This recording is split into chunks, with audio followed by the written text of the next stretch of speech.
In terms of form, again, I went to my tactics. Let's go into form. I can quickly see who's playing well. I can. What I tend to do here is look for sixes. If I start seeing sixes, I check, make sure the rest aren't sixes. If I see two sixes in the last four games, they're out. I don't care who they are, they're out, and then I'll put them as a sub and bring them on. And that tactic works quite well, just well I remember. If you've got a player whose form clearly has dipped, put them as a substitute. I don't care who they are, it could be Messi, I don't care. I put them as a substitute and then bring them on with 15 minutes to go. I tend to notice their form starts to pick up, and then they're good enough to put back in the first team squad. So that's just a wee quick tip for you there. So if they're rating, if I see at least two sixes in here, I get them out, and that's why you probably don't see when you glance at my squad too many double sixes, because I don't play them often enough to get them. I don't play them to get a monitor this. I don't let them get to that stage where they could have two sixes. So if I see two sixes, I get them out. Quite simple. So you see my form's usually fairly consistent in that team as well. So just keep an eye on your form. Statistics, again, I'll use that for tracking form at a glance. If I've got players who are quite closely rated, I just want to have a quick snapshot of who's playing well. Straight away here I can see Vertonghen. I've only just signed him, so for 2 games, so I won't worry about that just now. But I will look to see who's performing well and who's not.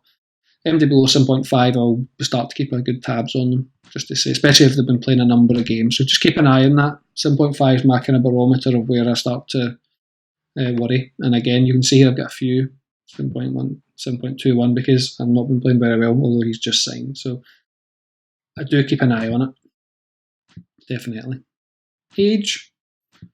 You want a balanced squad. I think I've said earlier on, you want to keep your average squad between 27, 29 if you can, not over 30, not under 26. You want a good balanced squad.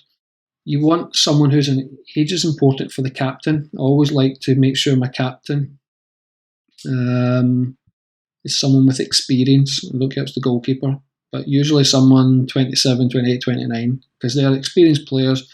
So I tend to play Modric quite a lot as my captain. I've also got Ribery in my team who's 31. So a wee bit old, but they're the kind of players, experienced players, is the people kind of players you want as your captains, and I'll cover that in a second. And I do tend to try and make it, if I can as well, one of my top rated players, because so if I can find somebody with a good age, 27 to 30, and a top rated player in my squad, he's just a stick on for my captain. So very important that you choose someone for that, because they have to be experienced to be your captain. You want someone, the captain, with experience and a good top-rated player. I suppose something in terms of advanced strategies for choosing your starting 11. We've already covered this in terms of attacking and defensive runs, and it does depend on the player types.